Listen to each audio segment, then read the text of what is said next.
Tout ça sur ordre de Nani Rwandais. Ordre de Nani Rwandais. Ordre de Nani Rwandais. So boyoki na zuri sur Rwandais lobby na kutubuda kwa chese aza ya kwenda ala.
C'est un Rwandais. Je voudrais voir ce gouverneur venir m'empêcher de faire mon meeting là-bas.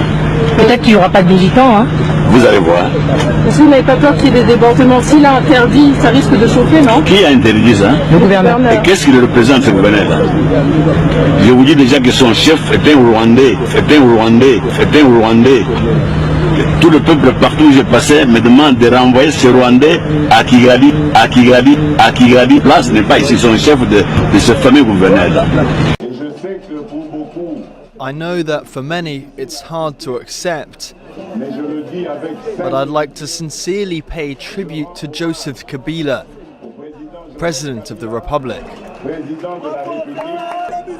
Today, we should no longer consider him as an adversary, but more as a partner in the democratic change in power in our country. Le papa là aussi savait quelque chose que ça qu'on il y a un préféré qui a Akoufa na Congo qui a Akoufa la Libanda parce qu'il pouvait aussi aller dans les cliniques Ngalema. Il pouvait aussi mourir na Katanda Kunae. Mais comment le papa là, c'est comme si le plan de Dieu ou bien sage qu'il était a préféré à la Libanda. Mais parce qu'il y a des questions que ça qui a Katanda Congo la minute toujours le bas. Mais déjà bazo ko préparer mais ça a poursuivi. Hippolyte Kanambe au bébé Joseph Kabila ayebi makambo wana ti. Ayebi déclaration na mende salité parce que Hippolyte Kanambe azana reçu azali banda eza général lieutenant colonel informenga Hippolyte Kanambe azali banda mais même temps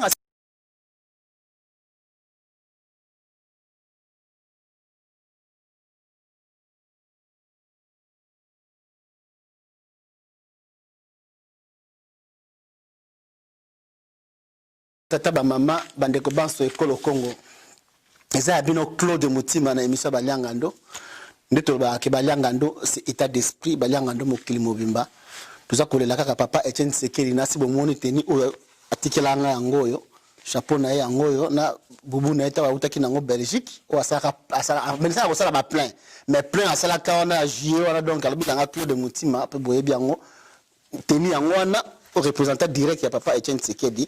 Malgré tout, na mulubate mais tike tozo kolela asa icône azali mutu oya bondeli mboka na biso pe ça fait très longtemps en tout cas vraiment tobosa nango te toza toujours na mémoire nae et puis la zone bate belga so critiquer msa balianga la plupart je dis bien la plupart pas la majorité la plupart ya batu oyo bino boyebi basa balianga ndo. La plupart de la majorité mutu tout yo oyebi tout na ya ko biso kazali ngando donc normalement ba petit na tiboa pula azali ngando ba vient biso ba Simon Mbongo ba sa bali ngando donc surtout kei ba pas parole soit na bozo mona kata forme ça ali ngando ça état d'esprit na so pesa pe mbote na kufa pona Congo Patrick Chibango, véritable ngando. Alors, Alia Ngando, azalakana tribaliste. Tribalisme n'est pas liangando exact. Clanisme n'est pas liangando ezalakate. Comportement à pas parole, c'est état d'esprit. À l'ati esprit mokoboé à défendre papa Etienne Tshisekedi sans arrière-pensée. Bon, on va anglais parce que ce sont des ngando. Tant que bobo aza comme la chance ya batete là. Namboka balianga tobi ke batete là baza trop tibal. Batete là baza na clan ba to benga bon allemand. Donc c'est deux choses différentes. Si vous bengi pas parole ça à Tomboki Kufa Pone Kolo, Patrick Chibango mon ami personnel que je salue à passant. Bo bengi pe tribal en tout cas na osepelate ezaka ka ba kanda ba makambo moko ba circonstance moko bo. Tandis que batete là ya bango des tribalisme parce que to benga bango ba allemand. Donc, balianga no tout baby qui va tete ba allemand parce que ba ka groupuscule na bango moko par rapport à la tribu Moussoussou. Le nom de la question est bien au travail va passer et Joël connaît tout monsieur au travail. C'est la question parce que je suis un journaliste. Donc na so Moussa Oyangai. Quand tu vois que le papa Etienne Tshisekedi kuna na Katanga na Bazaï basa koboma. Babomi qui politique kanambe na batune babomi nombre exact ba pesa ngai wana. Babomi plus ou moins 150 personnes en boko babengi Chibula. Hein? Na Chibula, ceux qui Chibula, babomi 150 morts à Chibula. Et ça na Bazaï na Kasai. Na Chibula babomi 150 personnes. Mais bien besoin que le papa Tshisekedi besoin que le ba et le besoin que le tribalisme. Oh, papa Etienne Tshisekedi wa Molomba, et ça na nature na été azala tribalité. Na Bazaï ko pas mwana tsemi. Baza koboma. Ipo wata na weji leki ya Julien Paluku. Na lobby bien, je répète très bien. Ipo wata na weji leki ya Julien Paluku. Kuna na este. A Beninga leki ya Julien Paluku. J'insiste très bien. Na loba ki nepe na kotanga kombona. A lobby na ngake. Na este kuna pe. Baza koboma lisusu. À discuter avec notre grand frère Julien Paluku. Non, comportement Elisabeth, Julien Paluku c'est que soit mais qu'il réagir. Azana impasse, azana choité à kosala. Soit meki, soit atika musala, tout babumae. Point d'interrogation. On a petit frère na pop. Il peut wata na weji en tant que kombonae. Parce que sous appel, il y a colonel Eugène, lieutenant colonel Eugène. Azana kate état-major commandement kune pa ya général Etumba. Alors bi baliangando tonda ke mission ya trop merci mon colonel. Makamutu batu balobaka toyoka kayango mais on peut rien faire. Tozana amindu kité. Ba désarmement buisson. Abi vrai et vrai oyo ba information oyo. Panafricain on ne rengwa ndalobaka na bino bondi mais ça solo tozali armée na biso ezali infiltré et le coup d'infiltration est comme armée étrangère ezala la police ezala tout tozali occupé tozali occupation ya ba Rwandais tozala mindu kité tant tolelaka tant tolobaka na ba ni ba émission na biso bono musu bozo critiquer biso mais bango kuna esala ka bango pe passi mais ils n'ont pas le choix c'est lieutenant colonel Eugène que je salue à passant. Beaucoup de temps comme dans Mboka, le baki n'a pas comme le temps qu'on est jeune, à un état-major commandement. Alors, bazana mindo kité, baza prêt, baza la tourne, bako ça l'endengeni. Alors, baza pena souci, basoda baza ko kufa ya ebele, baza ko boma basoda ebele à part bas civil, basoda o baza ko boya ordre mal donné, baza exécuté. Alors, je sais pas si basoda baza bazali, baza na basuki. Ba politicien faut pas comme na esprit ba soda bazana ba politicien ba ko komate bazolanda mbongo ya Kabila Joseph Kanambe. En plus que ça pour madame politicien malobate da ko ben invité na ngada nous alobi en plus que ça clair ba politicien wana o ba benga ba politicien ngana benga ba mwembe ba kolabo ba choko ba corbiard.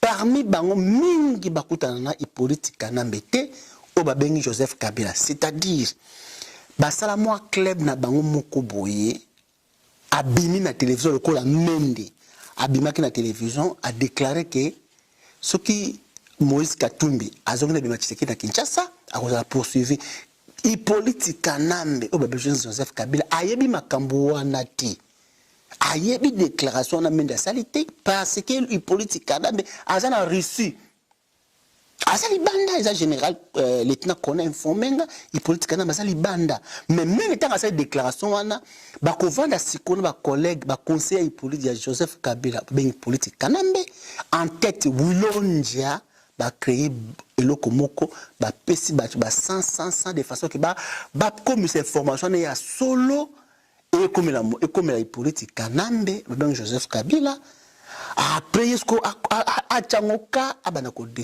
Kabila ba balar et comme le la business et comme business ba balia kandengo wana alobi bato wana o ba ministre ba ça quand même sur 6 mois 4 mois ça ba kutana Hippolyte Kanambe ben Joseph Kabila ça va sur le téléphone mais ba créer ba business cité ba le Canada TV ba za kolba n'importe quoi sans même Hippolyte Kanambe après ça ba autorisation donc dans aucune musique tena kokota mu invité na ngai pasteur Joël Konde azokota kati émission ba liangando ndanga azokota toujours parler na pasteur Joël Konde.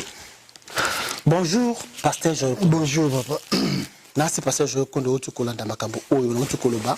Mais avant de poser une question, avant de poser une question, c'est représenté tout le bama mouké. Donc, on sur tweet, il y a professeur Freddy Matungulu, na tweet na ya Twitter qui biso baliangando, baliangando tweet na psizali baliangando toujours comme on a tout na tweet. Professeur Matungulu, j'ai l'honneur d'avoir servi mon pays avec honorable avec papa Etienne Tshisekedi. Pour lui, c'est un honneur de travailler, de servir le pays à côté de papa Etienne Tshisekedi. Fait des citations, tweet ya professeur Freddy Matungulu. Parce que je reconnais, ndenge ozakola na introduction de Msaba Liangando, makambo ezali bela koloba mende aboyi Félix Moïse Katumbi azonga Kinshasa. Eza makambo tokosolola. Et bien, papa Tshisekedi est en terre parce que je reconnais altitude obligée dans un rassemblement puis dans un IDPS. Non, mais le émission le climat est beaucoup apaisé sur les rassemblements et puis dans l'IDPS aussi je crois que le climat est calme, le climat est serein. Nous avons l'espoir que les choses se préparent dans de bonnes directions afin que tout qu'on a le lustre disparu avec beaucoup de honneur et beaucoup de dignité.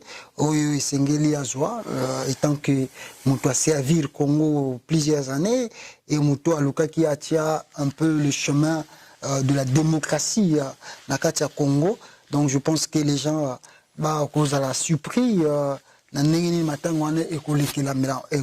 parce que je crois que le peuple congolais dans son ensemble, il y a Katia Congo, Azali prêt à accueillir, n'est-ce pas, Cornaé et qui est en Congo pour Balelango avec beaucoup de dignité et honneur. Merci à toi, Pasteur Joël Konde. Merci à toi, vraiment, Pasteur Joël Konde, première maison, vous avez s'imposé, l'émission Lobaki Wanakeno, Buno, vous avez souhaité. Félix Tshisekedi à la première ministre. Batolbakinga dans le bakina yoke bon marchandé ben papa Tshisekedi batobazoki en ampleur banini mais nazu message moko babenge batindelinga message moko bona président Mungenga albi IDPS ezali institution moko passer jour papa Tshisekedi abundaki nango ya to ala bo kabola IDPS ndenge nini soki Félix Tshisekedi bo souhaiter Félix Tshisekedi azwa primature donc bokolinga 21 mobaka azwa parti IDPS comme azwa la président il y a IDPS parce que Félix Tshisekedi à cause de la première ministre était à cause de la président IDPS donc il y a élément moko boye président Mungenga Albena qui peut-être bozo bossa na ngobino surtout bozo focaliser que Félix premier ministre aussi en tant que parti ezali na mboka o biso to uta ya Congo passage je connais to yebi que non sommes ta créer wenge nae ou à Kolandazar, moi, ou bien moi si. Alors, si vous Félix Tshisekedi na wenge na bango IDPS, excusez le terme, boté na primature, bokolinga Félix Valentin Moubaki a géré IDPS. Vous répondez. Non, mais d'abord, bon, De toutes les façons, on répond des gars tant que nous répondre en général. Oui. De toutes les façons, on a des politiciens quand même. Oui, les amis de Moïse Kotoka. Oui, mais quand même, il faut non, mais d'abord, le problème de la violence, il y a UDPS, Italie, UDPS, on s'organiser pour qui va prendre la succession. Il y a parti, ou bien plutôt président, il y a parti dans Mikolo Zoya. Bon, moi, congrès, pour organiser parti et qui n'a pas divergence, qui n'est pas la tête, ils sont déjà matures. Il y a Nengolobi Mombake, il y a Beno Chibala, il y a lui-même Félix, il y a d'autres personnes qui sont là-bas. Il y a aussi Valentin Moubak. Valentin Moubak aussi, il y a Uchukolo Banayo, mature. Donc je ne crois pas qu'il y ait une divergence, et ça ne sert à rien. Donc tous ils vont travailler d'un commun d'accord. Lukamuto et Sengeli a dirigé parti après Tshisekedi. Bon, Nengolobi, c'est vrai, au Congo, le parti politique, ils ont un problème. Et ça, le coup là, tout sous forme d'orchestre, c'est-à-dire que quand le chef de l'orchestre n'est plus, au moins l'orchestre Koufi. Donc, tout le monde a exemple le parti Belé, quand le fondateur du parti n'est plus là, parti Koufi n'a pas limoué. Alors moi, je ne crois pas que Gozalaka a eu de peste. Je pense qu'Étienne Tshisekedi a beaucoup investi sur la partie où on a. Et je crois que toujours souhaité bango venir moko vraiment à Kitoko organiser parti malamu pour qu'il y ait des donc c'est un peu ça. Au biso toujours qu'on souhaitait. Mais quand ici on va nommer Félix Tshisekedi premier ministre, on a ezali choix kaka eu de peste. Ezali choix il y a rassemblement. Donc choix rassemblement ezali que tout porter soutien à biso et pas à Félix pour bima premier ministre. Donc on a ezali makambute kono il dépêche fois décider ce qui était IDPS, IDPS, qui choix, que tu bimisi Félix Tshisekedi. Alors, nakata rassemblement, bon, tout ça les choix, tout porter en pas à Félix Tshisekedi. Donc, il n'y a pas de problème là-dessus. Maintenant, si ils vont s'organiser, ceux qui Félix a n'engeni n'aba mobak et pour la partie, ça les regarde. Mais Bissot nakata rassemblement, poni Félix a conduit primature. Oui, Félix a conduit primature parce que je connais en tout cas bande de coups retenir sur botini balianga no bariguer c'est une information tous qu'on soit ba bengi biso na colonel Bonabo qui tout a bengi biso na parti à présidence ba format qui biso que le papa Etienne Tshisekedi to robela en première mission à trop que atika déjà liste atika déjà testament naé et pas ya basango sukoyo ba ça la volonté ya papa Etienne Tshisekedi selon testament naé wana te ba ça la volonté ya bino ba membre rassemblement bino ba peuple congolais ba to IDPS. Non, mais si. Et puis, il y a bateau, non? Comme nous critiquer Félix Tshisekedi qui a marchandé, et bien papa n'a pas. Mais quand on sanctionne tous les deux, au Salamoi, au Benamon, les Congolais, Bazoloba, Bazoloba pour nous Koloba. Congolais, nous avons un sentiment trop. Sentiment mingi devant les Cambos. Ozomona bato mingi bazolo bawa Tshisekedi tanga azo sala lutte na ye ezaka bato bazolo balelo que Félix azoko marchander corps ya papa na ye eza le même personne ba critika nani lutte à UDPS lutte ya Etienne Tshisekedi c'est le même personne tant Tshisekedi azo ba bato ke bo sala boy c'est le même personne ba bande ko critiquer bazo finga le Tshisekedi na zate tozo luka lo comme sous tout ça là le même personne. Oh non, maintenant, Félix a commis comme marchander corps à papa. C'est pas quelque chose de marchander. Et ça, c'est solution, il y a malam pour avenir Yamboka. Peuple congolais, vous comprenez le koyo. Les kabylistes n'ont répété le koyo. Bazako Luka va enterrer à corps il y a le 31 décembre. Or, l'accord il y a 31 décembre, ils allaient le kola héritage. Était le peuple congolais. Y compris son testament de son premier ministre qu'il avait choisi. Attends, premier ministre Laponi, Atanani. Pour la guerre, ils ont listé, ils ont fait c'est ça, c'est quoi le combo à la place. Mais à cause de la. Tshisekedi, le problème c'est quoi? Tshisekedi a mis ça combo. Mais dans le rassemblement, ils ont dit que Tshisekedi était à se diriger. Il y a un groupe, il y a parce que Tshisekedi ne plus, donc on sous-entend que son testament. Testament, il y a un choix où il y a pour pas moto.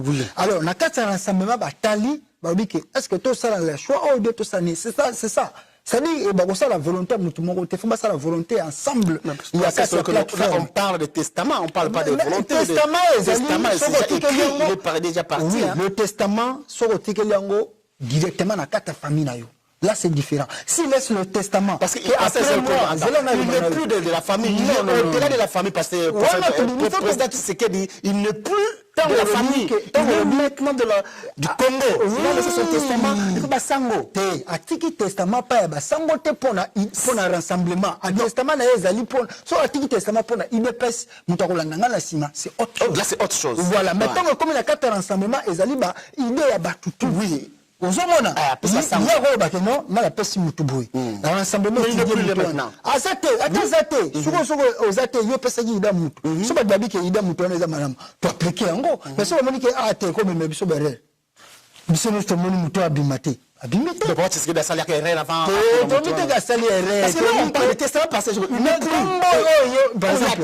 mais est-ce que tu dis comme mutu non tu dis que supposé peut-être supposons peut-être Valentin Moubak, parce que si Valentin Moubak était mais les gens n'ont pas information toujours Valentin Moubak.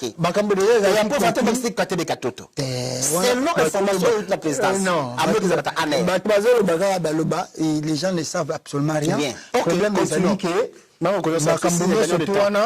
est déjà réglé. Déjà tout. Nous avons un nom de Félix Tshisekedi. Alors, Félix Tshisekedi... Le nom là, c'est le nom de rassemblement. Ce n'est pas le nom de Papa Etienne Tshisekedi. Mais dans le rassemblement, nous avons le nom de Félix Tshisekedi. Bien sûr. Alors, maintenant, nous travaillons sur ça pour le Premier ministre. Alors, moi, je n'ai à côté, on ne marchande pas. Ce qui sont de salaire, la nation est en danger, il y a minini. Danger, c'est de courir les animes. Kabila Zali Kolukwa enterré à Koro. Oh, que ce qui est enterré en haut, nous recommençons tout à zéro. Mais parce que c'est là qui n'a mis ce que lelo. Et Zali que Tiki Kora Tshisekedi. Moi je crois que le papa là aussi était mais écoutez, moi j'appelle ça, c'est comme si c'était un miracle de Dieu. C'est comme si le papa là aussi savait quelque chose que Zako Elaye. Il y a un préféré qui a Akoufa na Congo qui a Akoufa la Libanda. Parce qu'il pouvait aussi aller dans les cliniques Ngaliema. Il pouvait aussi mourir na Katanda Kunae. Mais comment le papa là, c'est comme si le plan de Dieu, ou bien sage qu'il était, a préféré à Libanda. Mais parce qu'il y a des questions qui ont été Congo, la minute toujours le bas. Mais déjà, ils ont préparé, mais c'est la même chose. C'est la même chose avant. Albima, Pékara, la cadre même d'idée, à côté de Kina Basango.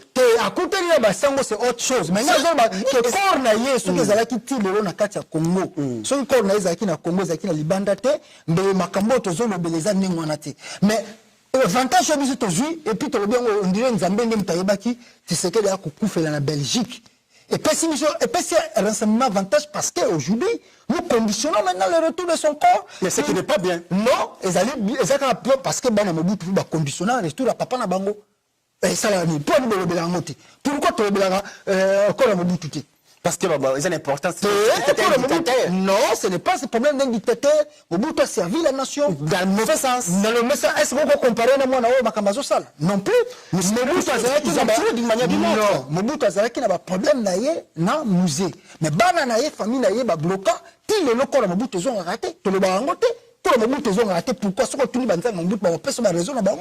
Ce que tout le monde a dawa bobile dawa to monaki ce que tout le monde a mobile dawa pourquoi mobile dawa zonga kongote pourquoi mobile dawa zonga kongote tilelo asa ba raison là pour cause de la kongote biso to tolobi que pour le corps de notre héros national était c'est que nous bloquons cela ce qui va tolobi que on a besoin de marchander c'est le Congolais qui aime trop dire problème na ça bato yango on a profiter pe na ça dans l'ensemble et je vais profiter de l'occasion de dire ça même à Félix Tshisekedi. La lutte du Congo, c'est une solution pour le Congo, parce que les Congolais n'accompagnent jamais les gens vers la solution efficace. Les Congolais, pour critiquer, jamais ils ne portent les solutions, jamais ils ne portent le soutien. Il y a une solution à Malam. Mais on va critiquer, qu'on problème, les autres ont une solution pour libérer le Congo, pour conditionner le Tshisekedi. Bango Kakawana va finir, Kabila dégage, Kabila doit partir. Pas comme si on finit. Mais si on tourne Bango, quelle est la solution que vous avez pour être libéré le Congo? Ils n'ont même pas une solution. Mais Bissou, ce qu'on peut la Bissou, pour dire que la carte renseignement, nous conditionnons le corps de Tshisekedi. Moi, je dis que le père là, c'est comme si le Saint-Esprit, Yanzambe, et qui pour comprendre que non, n'a pas la Belgique. Gloire à Dieu, a fait la Belgique, pour conditionner le corps naïe, Nzamba Gosala, pour consonger sa corps naïe. Quel que soit le temps, quelle que soit la durée, le corps de Tshisekedi va revenir au Congo et pour le manier pour enterrer la dignité, la honneur. Mais pour le moment, pour la lundi, Kabila, Misusu, n'importe quoi, le bien non, ce qui bien la carte à rassemblement, le bien que corps à Tshisekedi de Gozonga, on s'en fout, beaucoup de Kayakunda à dans la Belgique. Ok, pas de problème. Mais vous êtes dans le Maroc et ça de l'autre côté. Mais tôt ou tard, il y aura un état de droit au Congo. Et tôt ou tard, le corps de Tshisekedi, le corps de Mobutu, et Gozonga na Congo pour Kundaba. Justement, la carte de même dit avant le Canada. Deuxième question, parce que je reconnais la carte de Canada même dit on a mon qui est féticheur Claude Imeka, Balamosa Makama Claude Imeka, Mamouchalamona, Mabenge Suki Claude Machala. Alors, que donc, il n'a pas d'importance, c'est à s'apprendre à Jean-Marc Kabunda, à Tindi, combattant, IDPS, Jean-Marc, à saluer incitation à la révolte. Mais le quoi, ça, il y a une politique Kanambi, ou bien Joseph Kabila, ça n'a pas de problème, et ils ont le côté, à ça qu'on incité, jeune IDPS, Jean-Marc Kabunda, parce qu'il a poni, alors que monument, mausolée à Papa Etienne Tshisekedi dans le centre-ville, et puis, papa Etienne Tshisekedi a conditionné Claude Macha a incité le jeune à la révolte, Jean-Marc Kabunda. N'a évité, au cours de sa fétichère, Rwanda, il y a PPRD Nini, en fait, le Canada, ce qu'on doit taper, parce que c'est fétichère. Non, bon, le niveau bien, on doit taper parce qu'il représente. Non, c'est fétichère, voilà. Voilà, il est qui, il représente quoi, un homme à son âge, à vivre dans Mwakango, à vivre dans Simamwa. Alors, on a pu la Zemba, voilà, voilà, donc Nengazana irresponsable. Oui, irresponsable, Nengwana, Bobozo attend répondre. Donc, c'est dire, n'importe quoi. Mais c'est ça la révolte dans un pays. Ce qui vient de bien, non, mais Bango va éviter, Nabisakio, Batakabila, Msous, Balobana, CC, Bazo, Bate, qu'est-ce qui est, Makamozo se prépare. Bazo, Bango, Nenga Malembe, Nenga Kimia, tous le gouvernement bimina corps, pour le corps, c'est que les zonga, tout kunde, le loco, tout n'amenga Malembe, mais ceux qui vont balayer, Bassala, Nenga Kiyanke. Pour que que nous allons contrôler Congo, ok, tant mieux. Bassala, Bango, Sala, mais Baye Bango, que Bissop, tout ça pour se préparer, tout ça, Bassina Bangote, pour tout à Kabila, à Salaro, à Ligny, non, on leur a donné le temps d'organiser les élections, bah ça li angoté. On donne l'air de temps de sortir le gouvernement du rassemblement, bah ça li angoté, bah ça li angoté. Puis peut se préparer tout ça cité. Tout ça cité que non, to le baka lelo, to le lobi, kuna, to ça la volonté à Kabila. Non, il y aura un moment, ceux qui makambezo simba tête, tout ça bloqué tout, il y aura des cartes et des achutables. Tout ça n'a pas plan na biso, tout ça vend ça ngo, tout ça le bana bango que tout ça la makambo tout tombi kisamboka elongo. Balingité. Ok, so bolingi makambo ke na mninga ki yanke, ah ba ono botika na mboka ba kotika la, ba ono ko bima ba kokufa, ba ono ba kende exil. Parce que comment match kwata. Gozala match kwata parce que toi pe masi na bango te po bango so bango bazo kanisa ke no so zo lenga bango rien. Mais bola kaza Russie ko lieutenant ko no. Attaque ko luka. Akoki ko kende partout ko kende ko tambola. Et là on a zo ko informer yo batakabila tozo ke na bango na nenga kinya tozo solution na nenga kinya. Soki bango ba moni ke baza ba yanke ba continuer ko s'entêter. Oyo ko yeke ya ba o ba ko kufa na mboka ba kufi ba o ba ko mima vivant ba ko tika la vivant ba tika ko continuer. Je vais vous dire une chose, là on répétera loko parce que ba comprendre raté. Bana Israël pour en Égypte ba kufaka. Vous comprenez? Ba kufaka. Direction ba on ndeko que ne peut pas que na terre ba comme na terre promise ba bunda bitu mananzela. Ba o ba bika ba o ba komaka terre promise ba koma. Donc c'est ça la lutte. Okay. Donc dans une lutte, et donc bah Congo le Sénégal ba yeba pour libérer un pays, pour avoir ce que nous cherchons à avoir, il faut savoir que na autres gens tenter sur les simbité il y aura de martyrs. N'est-ce pas? Na autre on a déjà bande ko na biso rassemblement, ba autre ko ça la messe pour na commémorer ba martyrs na biso ba ça ko koya. Pour bossa na bangote, il y aura un grand monument. Ninge za kana ba mboko États-Unis, to ko tcha ba kombo ya chaque individu o azali ko kufa lelo pour na koluka libération à Congo. Merci à trop, pasteur Joël Condé. Merci à trop, pasteur Joël Condé. Dans un message, pas pasteur Oscar Botalimo, à l'objet de pasteur Joël Condé. Pour la banque, on dirait bien le rassemblement de Bozo Calais. Parce qu'à l'année intervention, il y a Abéchol déclare ceci, que la PPRD a raison de demander 3 noms conformément à la Constitution.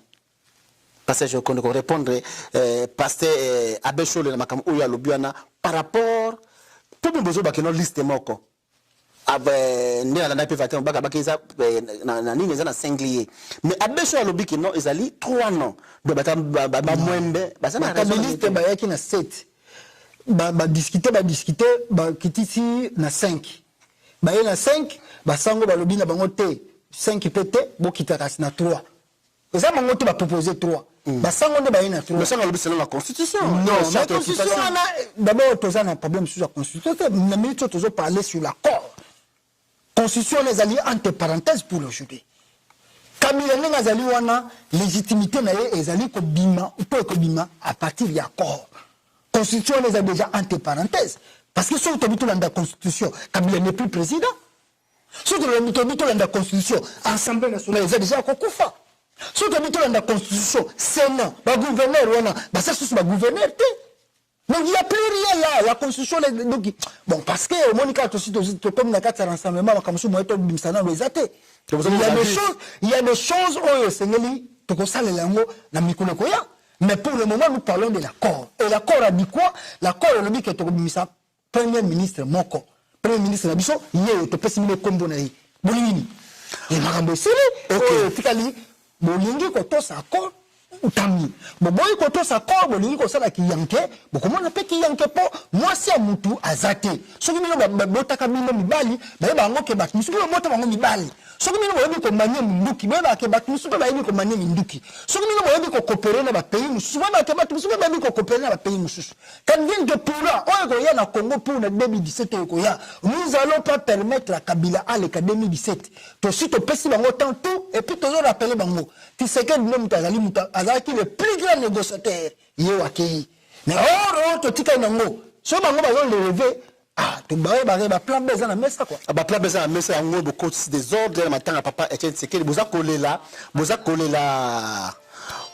nani Clofi encore le roulette boza kolela boza kobundisa Willy Mishiki boza ko boskise na biso balianga no do bodika bana baza ko benga banini donc bana bazo benga boskise biso babufinga bozo tenir balianga no rider te bana babimba classe boza ba 14 heures que tous bana ba classe parce que je le connais et le comment bato azoko loba bindo lobe papa Etienne Tshisekedi aza muto ape muto kimia na la côte mabele te beaucoup de désordre sans signe pourquoi 2 poids 2 mesures ou question ou pas Claude Imeka fait ça une émission le mais moi ba contre-temps alors biboye ba tout ba ça qu'on s'apprendre na Willy Mishiki ba fingi Willy Mishiki ba lobi de porte quoi pour na Willy Mishiki mais Jean-Marie Kassamba o ba bengi yemeza en Afrique alors ba kepe ma be pour na papa Etienne Tshisekedi tout ça l'émission ngana yo na poser un peu question wana. Pourquoi parce qu'on attaqué n'a été parce que à ce village moi papa Etienne Tshisekedi parce que ça tout le monde papa Etienne Tshisekedi pourquoi 2 poids 2 mesures ils sont tous des Congolais non mais la différence Willy Mishiki pourquoi Jean-Marie Kassamba yemeza en Afrique déclaration Jean-Marie Kassamba je crois pas que bini toujours continuer kaka na monsieur Baliangando ndeto baka Baliangando mokili mobimba Baliangando état d'esprit de Will Kombomba Alain Bolaski président Mungenga ministre Toyota a libéré Doudou Aladja na Sunda le voile ndenge za kaka ndenge to sola kinayo j'ai mis ça Baliangando c'est état d'esprit Baliangando mokili mobimba parce que je le connais Claude Imekalobi qui besoin attaquer Willy Mishiki peut aller rechercher couleur dans l'église na pont là na mène à détourner mbongo on les a dossier mususu Claude Imekalobi la précision ba dossier wana mais pour attaquer Jean-Marie Kassamba parce que Alba fait les mêmes bêtises Willy Mishiki va attaquer les mêmes bêtises selon pour naïe Claude Imeka lobby que ça des problèmes il y a 2 poids 2 mesures donc ils ont bon na lobby en tout cas la déclaration à Jean-Marie Kassamba mutamundi on a média zate aloba oui avant Zoavé papa Tshisekedi aloba bon so to ba na pe masolongo En tout cas, je ne sais pas, mais je ne crois pas que mon vidéo, il y a Ouli Michi qui interviewe dans les alliés, il y a Calamité. Il y a même pas Jean-Marie Kassa dans un avion. À son papa qui s'est dans un avion. Jean-Marie Kassa na chaîne d'abord occupation. Bon, en tout cas, il faut ça reste à vérifier. Bon, sur le bagui qui papa qui s'est dans un avion au Koufa, là c'est autre chose. Mais parce que Ouli Michi qui est parti trop loin. En mon abîmé qui n'a cadre politique. Tomber que t'es mal appelé toi Kassa était donc. Non, bon, c'est pas question que tu as Kassa parce que les gens qui attaquent aujourd'hui Ouli Michi qui zaka balubate, c'est presque tous les Congolais au Balinga Titien c'est que du bazar qu'on s'attaquer à Ouli Michi. Donc c'est pas seulement les baluba problème c'est-à-dire comme on l'a dit que Batoana besoin qui rapport médical bien avant. Les gens comme les Sami Badi Banga, grand traître. Mais pourquoi maltraité bon, il y a Vandikuna, qui m'a traité, comme premier ministre, garde les Bossona, Bazuba, a vu des médecins, c'est que dit privé, Bazuba, comme il peut mener, rapport médical, il y a c'est que dit pas à Kabila, Bafreni accord, pour c'est que d'Akoufa, pour Bakoum d'accord. Il y a un peu de conditionner, et bien, c'est que dit, mais à la fin, on verra qui va gagner. Vous comprenez? Si elles pensent qu'ils sont dans le bon, gloire à Dieu. Mais ceux qui sont dans le bon, le Dieu du ciel, à au monde, ça va encore à la milité, banan bazaki dans le bon et banan bazaki dans le faux. Pasteur, je reconnais tout le casque de Makambo et Moïse Katumbi, président Adio Salem Balobi na biso boy, que non bato Kabila basa ba menteur, baso salaté aussi longtemps que il politique Kanambe, Ben Joseph Kabila, dans tous les moyens, on a président Adio Salem, dans tous les cas. Il politique Kanambe a collé 2017. A collé 2017, Aza candidaté, ba ko toucher constitution té, ba ko sala référendum té et le comment ko sala matin. Batouana ba ça ko compliqué ba masolo ba comme le lot ba créer c'est ko le comment ko na kati ya rassemblement na kati na bino et pour na batu o ba na excusez-moi terme ba ça peut-être un faible d'esprit.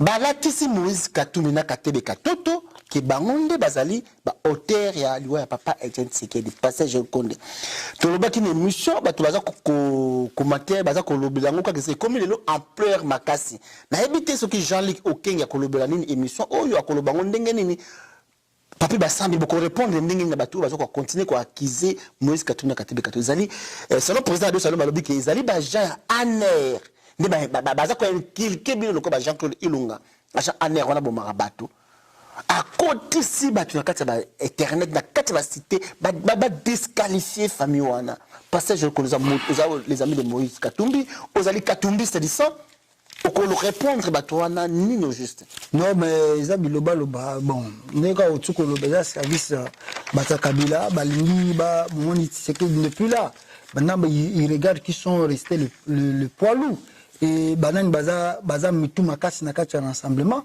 babi que Moïse Katumbi est là babi que Katebe Katoto est là maintenant ils veulent briser l'union qui existe entre l'UDPS et puis Moïse Katumbi briser la relation entre Félix et Moïse parce que ceux qui va briser le lot c'est-à-dire balongi et qui veut dire qu'ils peuvent récupérer Félix na ndenge na bango basali mam na ndenge na bango sans contenir Moïse Katumbi voilà les choses qu'ils cherchent à faire. Mais si tu as eu un plan en a tout, et moi je ne pense pas que le plan en a tout autant bon. Parce que tu as déjà mature, à comprendre que j'ai un année surtout ma cambéza il y a problème ma casse ces années. Aujourd'hui, boutaille koyo kana radio kapike ba utu ko kanga ba rwandais avec ba carte lecteur congolais banini. Mais ça m'a depuis longtemps kanga bango mais c'est-à-dire il y a un plan qui se prépare. Les kabylistes veulent annuler le recensement au non surtout corner nanga utiko sala.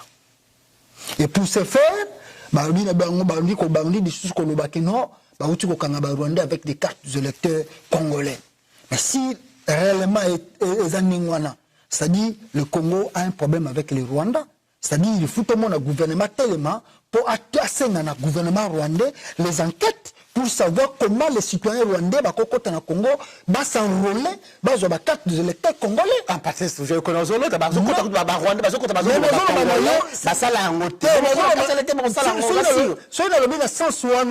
c'est pour démontrer aux Congolais qu'il y a un plan de kabylistes où ils allaient conçu dans Rwanda pour boycotter même le recensement où ils ont conçu la Malilo. Mais c'est ça pour l'avantage. Mais bazali ko sala yango parce que bayebi que à très bientôt il faut clôturer makambo recensement, il faut calendrier pour makambo to élection salama. Alors balingi ba nile yango lisusu ba bandela zéro et bazwa sous temps pour ba que même en 2017 même en 2018 moi ko sala élection exacte il faut to bandela il faut to Congola plutôt il faut to contrôler territoire malamu pour na ko permettre ba étranger na sous ba contacter ba s'enrôler pour ba vraiment zalaka manaboka. Donc voilà les enjeux qui se passent à l'heure actuelle. Oyo baza ko linga basala. Et si yango baza ko linga ba ko kende na makambo na mo baza ko kende. Et pour la kokende na yango entre temps baza ko distraire bino baba ba bino makamba tumbi sali boye katebe katoto sali boye en même temps kuna o ba to bisi ba carte électeur congolais et si to yebi ba jewa na mio sotu bisike zo uta de gauche à droite. La volonté de Kabila ce n'est pas de partir aujourd'hui. Mais parce que selon Kabila dans lobby que no Kabila a okene la Kabila a okende te na ba prêtre ba lobby que Kabila parce que ça va organiser référendum. On a prêtre à Bécholé. Mbongo oba ko bimisa pour organiser un référendum. Ça devient au même mbongo oba ko organiser. Mais non, ça yo que Kabila référendum mais avantage pour na yé. Mbongo ko bimeza la ndenge moko mais référendum mais ali avantage pour na yé parce que ba ko modifier constitution, ba ko longola nombre de limites il y a président ou asengeli ya sala na gouvernement. Ils vont enlever ça, Kabila devient légitime, il va se présenter comme il veut, comme ça soit fait à Brazzaville. Voilà le plan où il y a référendum, il y a Makasi, il y a Moana. Si aujourd'hui on dit que partons au référendum, on va la bonne yobima.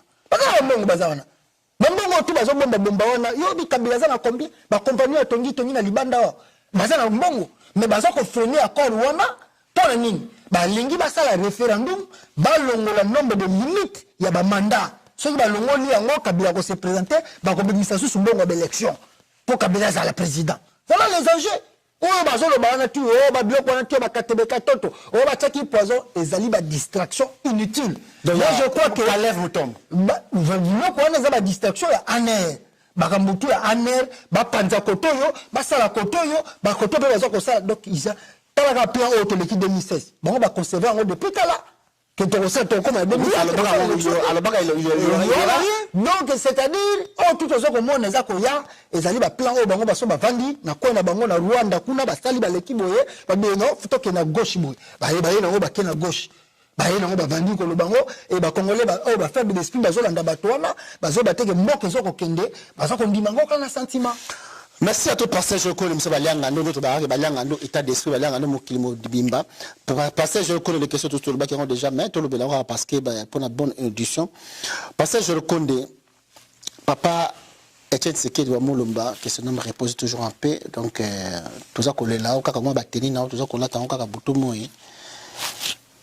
a couffé la Belgique va passer ça la monnaie balela na Belgique ça fait 3 jours qu'il est là Belgique bazo ko envisager ba pesa avion mobimba et qui nous par délégation papa Etienne Tshisekedi na Kinshasa en même temps boza ko boya gouvernement ya occupation et kunda papa Etienne Tshisekedi mais bino boza ki déjà mbongo ya gouvernement ya occupation pour boya Belgique na mbongo ya gouvernement d'occupation parce que je connais balela papa Etienne Tshisekedi baza lele na Belgique pourquoi pas basala pour na Laurent Désiré Kabila ta journée moko balela ndenge wana te pourquoi baleli papa Etienne Tshisekedi wana ils avantage pour la papa Etienne Tshisekedi a travaillé pour la non parce que na habité non d'abord le gouvernement de Kabila n'a pas donné mbongo to billet d'avion pour na batubaya ko lela Tshisekedi ba pesa ba billet ba biloba loba ya batuana biloba loba baza bimisi mbongo te et deux donc Félix Tshisekedi na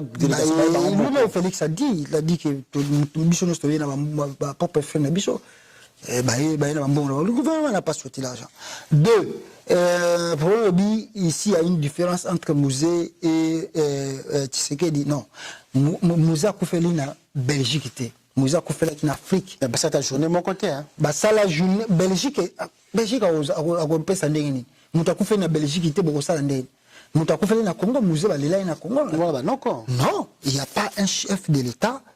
Na kata Congo na histoire à Congo Balela le na Mouzé. Je ne sais pas si vous êtes au Congo, il n'y a pas un. Balela, le quoi Balela Mouzé. musée ba congolais ba lela musée na ndenga ko sakanate. Il y a eu des moments avec beaucoup d'émotion na boulevard au terme na boulevard et bemba musée za ko kitana aéroport zo tambola na nzela ba bazo kwaya ba maman bazo kwaya na matanga pour kolela musée. Il y a pas un chef de l'État, un homme balela kolela ndenge balela musée à moins que il y a été que des bombes la biso ba surprise. Mais na yebisu vérité mutu mokote akufa balela le quoi balela musée. Azwa ba honneur na ye wesengela azwa. Alors, tu sais que ni a coupé la Belgique. Le gouverneur a vu on tant que n'enga coupé la Belgique, le quoi la Belgique, bah qui lutte naïe, bah honorer la n'enga la reconnaître que le président de la République, bah reconnaître, c'est-à-dire il faut le baga toujours la n'enga to même pas lutte, il faut bah que non, bah première victime et ça bisongo bah congolais. Bah toi peut singali bah la solution du bossé et ça bisongo bah congolais. Nous ne pouvons pas donner charge. Il y a libération au Congo, il y a une solution au Congo, pas à Mindele, parce que bah qu'on passe sa mission à côté. Les gens bah ça qu'on reconnaît c'est parce qu'il ne plus, mais durant toutes ces années où il a lutté, pourquoi apporter soutien c'est dans son pouvoir? C'est parce que dans mon tout baby que c'est qu'il prend le pouvoir aujourd'hui, bah mieux tout bandé quoi que bah qu'on en côté. Donc on va accuser que bah pour Azaki est impérialiste. C'est la Mende. Bango la Mende lui-même c'est un ignorant. Mende d'abord mutazo travailler na un Rwandais, azo bengue chef de l'État naé. C'est un grand ignorant. Tu sais que le soir à comment qui na place, à checker qu'à état de droit, c'est fini. Même à Mindele monsieur le Rwandais, c'est que dans zate bah c'est là. Parce que bah c'est que d'aujourd'hui est là, les choses c'est fini. Donc il va se soutenir. Parce que je reconnais que là les choses c'est fini, c'est qu'il est parti. Alors bien ce que botikali oyo. C'est que la bande ko bunda, banda bande ko musa maréchal dictateur. Durant toute cette année on a tout, ils a écrit dictature. En face de lui, il est un Congolais. Bino sikoyo en face de vous, ce sont des occupants. So beaucoup même beaucoup non na lit oyo Etienne c'est que beaucoup non ba lit mususu oyo kwa toujours quoi envisager o biso ba lianga no to linga. Non mais toute chose toujours on privilégie la paix, tout ce qui paix, tout ce accord, tout autres la mamningi zo kende mais na lobi non na loba ki paix toujours se préparer paix, tout ça basia ba kabila te pour vendre tout la bango tim ko bango ba rolinga ba ça la volonté na bango. On n'est pas leurs femmes, nous regardons les choses. Ce qui est simbité, ma carte plan et paix, ils allaient nango, et bimalango la messa, mais pour l'instant, tout est accord la messa, tout traité, mission soit accord, ce maboyi, que la nanzela accord, qui se prépare aussi dans le pire. Merci à toi, Tata Maman, tu commences à émission la biso, ils avaient mis Baliangando, Baliangando, c'est état d'esprit, ils ont représenté dans Congo Flash, et puis il y a Denzel, Kinshasa, et puis il y a John Image TV, dans John Image news.com. Donc ça bien Claude Mutima ni sabalianga no passage Jean Condé micro ngwana soko lobela mwende mende olobela mwembe mende eloko ni na ba déclaration sala ki pe oloba nini pona Moïse Katumbi akozonga kini quand ou bien abangi ba sommation ya mende. Non mais c'est que biso déjà toujours quoi alerter opinion internationale, non opinion nationale congolaise que le président Moïse Katumbi arrive très bientôt. Mais il sera arrêté selon Mende avec le corps de Etienne Tshisekedi à accompagner yango. Alors les Mende parce que sérieusement la bloc Mende c'est de n'importe quoi. Tu n'es pas un ministre de la justice. Tu n'es pas même censé y accoter un dossier wana. Toi tu es que un ministre de l'information. À quoi cela te concerne? D'abord, non, on ne peut pas lui donner. Chaque ministère a un porte-parole na yango. Mais lui, il n'a même pas une position. On ne sait pas, il est le porte-parole. Il y a chef de l'État, il est le porte-parole des familles de Kabila, il est le porte-parole du ministère de la Défense, il est le porte-parole du ministère de la Justice, il est le porte-parole vraiment, en tout cas, il y a un ami. C'est-à-dire, il ne sait même pas de quoi il parle, de ce qu'il dit, mais malheureusement, il a fait la criminologie. Criminologie et c'est qui va jouer que négotier na côté est pour attendre ndenge ni ba rebelle ba kotaka aye ba ndenge ni to aussi ça ba criminel sur ça na est kuna na ozo ça ma lelo na ba Congo mais na Kasai kuna mais ba jouer ba PC poste ya ministère de l'information 0 sur 10 à ça rien alia mongo Kabila Belialia ozomona yango wana toza na temps na été Moïse Katumbi pas na temps ko répondre été Moïse Katumbi azozonga na corps ya Tshisekedi nzela moko so bango ba liba kangaye parce que là ba kangaye ça ne sert à rien makambo bazolo ba po ezalo kola maya moto ekotumbela mbate soki ba kanga Moïse Katumbi bo kangaye na aéroport. Mais Moïse Katumbi arrive au Congo avec le corps de Tshisekedi. Et nous profitons aussi pour l'occasion de demander à tous les Katumbistes basés dans le Congo. Parce que à Libanda, nous avons déjà alerté l'opinion internationale que MONUSCO a la surveillance. Il y a Moïse Katumbi parce que tu dis que tu as un plan mabé. Parce que comme Moïse a dit que ce Moïse Katumbi a zonga a eu le besoin de se laisser. Il dit qu'on peut préparer Moïse Katumbi. Pour que nous allons après comme Mabatou. Parce qu'on peut parler de bâtir sur le deuxième poison. Voilà pourquoi il faut alerter l'opinion nationale et internationale. Que non, ce qui est là, comme les Moïse Katumbi, les la même mende. Ils ont préparé un plan pour nous. Passer à l'homme yango. Aïe, mais l'occasion, c'est que dit, parce qu'on peut parler de l'IWA. Mais Moïse Katumbi a été à Zakoya. Ils ont bâti un poison. Déjà, opinion nationale et internationale, ils sont au courant que même dans le lobby, à Moïse Katumbi. Pour eux, il y a soli yango wana. Moïse Katumbi akozonga et si tu alerté MONUSCO akozala wana batutu bakozala na pona ko surveiller nyoso to ekoleka ti kora Tshisekedi yo kitana sa mabele ya mwana biso to yekobisa na batu bayeba et Moïse Katumbi azana kobanga eloko moko te bakomone kala mingi te na komo. Merci à toi passage je connais mo kokena de passage aucun question monsieur Lebiso awa kenon bon Moïse Katumbi okende il politique na baloba ki ne mission to salanga na ba monsieur belé kenon et gouvernement et comme mois de mars donc supposons que le gouvernement au mois de mars, le papa Tshisekedi, Moïse Katumbi au mois de mars, le gouvernement au mois de mars, il pose Kanambe Abimi à l'obi et Aloba déjà Kalake, non? Bon, le gouvernement au mois de mars, parce que je le connais, coïncidence à calendrier, kaka, ou bien plan, car comment tu vas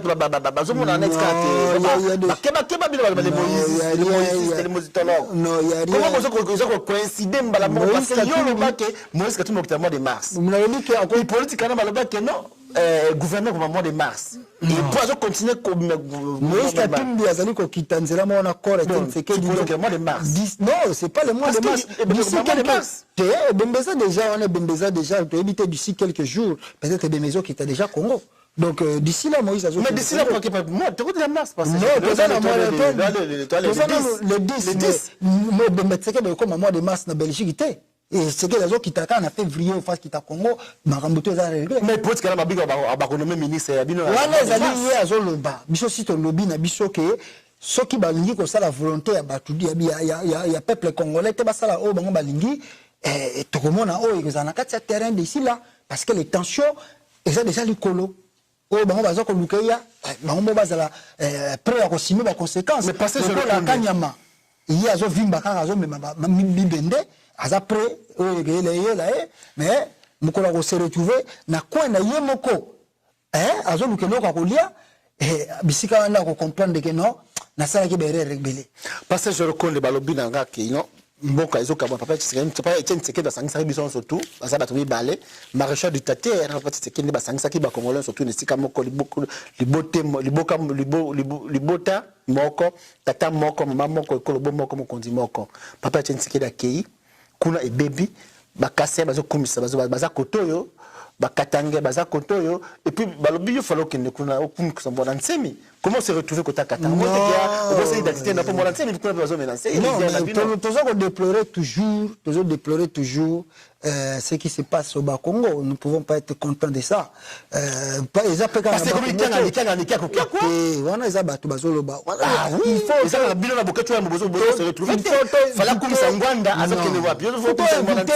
faut éviter la guerre tribale. Ça ne sert à rien. Mais ça se voit. Non, on ne peut pas faire ça là. Et là, Congo va éviter. Je vais vous dire une chose. Congo est un pays comme c'est Congo a une valeur, il y a un continent.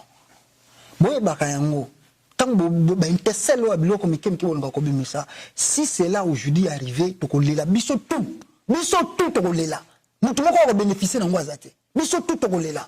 il faut que ce pelaka na unité auto zalakana il faut que ce pelaka na parce que auto le baka pour d'autres danger na ngoti. Va regarder aujourd'hui au Soudan le prix qu'il paye. Regarde le Congo Brazzaville qui est seulement en face de nous. Le prix qu'il paye. Regarde seulement le Rwanda qui est en face de nous, le prix qu'il paye.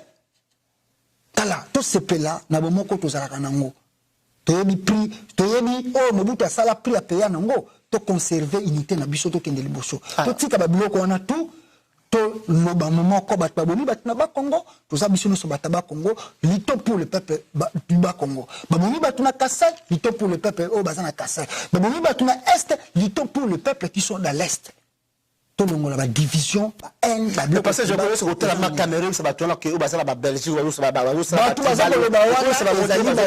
il y a faible d'esprit baza faible d'esprit ça va menacer bazo menacer bato za bato au moni na loba ki na émission uti koleka trop de libertinage et ko bomayo même là tu as la liberté mais on dit que liberté n'engeza limité parce que ce qu'on est liberté na yo la loi va t'arrêter Ozogomona, ba peso liberté mais yeba ko greno, ils appellent na comme beauté parce que les applications na la liberté fona que là ça n'importe quoi.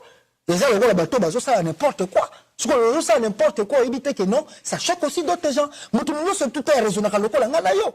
Na kata société on a des fous, on a des voyous, on a des mines. Mutu so ko linga répondre calmement, mutu so ko linga agir brutalement. C'est comme ça que nous sommes dans la société. Donc, tant que tu as menacé, mais raisonnement n'a kokanité. Il y a comment on peut réagir. C'est comme ça. Donc, il y a que tant tu as la liberté, il y a pas qu'on contrôle la liberté. Qu'on l'ingate que la liberté n'a pas de déranger. Ce n'est pas bon. Ok, on a dit M. Baliangando, par exemple, M. Baliangando, qui m'a représenté dans Congo Flash, et pas à Denzel, et pas à John Image TV. Donc, ils ont partager partager en tout cas vraiment bande konangai tenir baliangando regardez à ça tribal on veut toujours mettre les points sur les i les barres sur les t nengen de que les aza koloba ressenti a de redressement donc et comme ça la dette qui na redressement tout le monde appelle tribalisme tout le monde a sentiment tant que naza koloba na Patrick Chibango kufa pona mboka pour la Congo pour la parole c'est n'a dit que on est baza baliangando et ça état d'esprit mais tandis que bazo benga soko kombo na ni wala na bosa na kaso finga papa Etienne Tshisekedi lui il est mutete là le batete ce sont des allemands les batete baza na tribalisme vraiment ko le kabation surtout na sibino boyebi ngo peut to vivre na mboka bangando to yebi ke ba to benga bango ba allemand bazala ki mise à part. Donc, na kosepela ba Patrick Chibangu na ba Paparol se na otanga bangando ba sala bangando ba liangando penja solo ke beaucoup ba désordre na te bosa na retenir parce que nous sommes ba liangando na osenga bino ka ngwa za Claude Mutima de monsieur ba liangando représenté na 3W Flash Congo Flash et pas à Denzel et puis na John Image TV tout le monde mbala sima na prophète Mazona a Rosalia to beta pe mission toujours dans cadre de papa Etienne Tshisekedi déjà bino Claude Mutima de Messa Baliangando merci à trop ciao.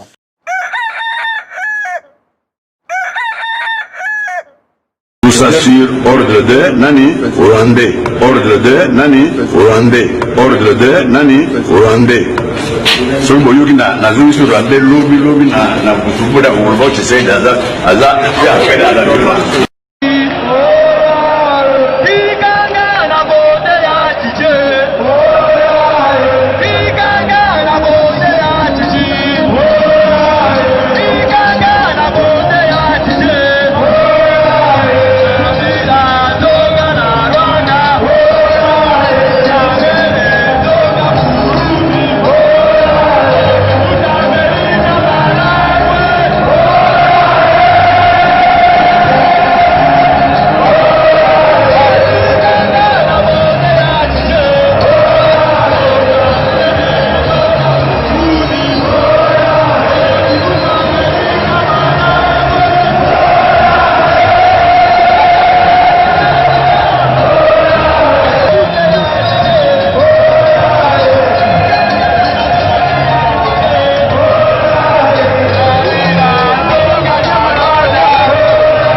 C'est un Rwandais. Je voudrais voir ce gouverneur venir m'empêcher de faire mon meeting là-bas.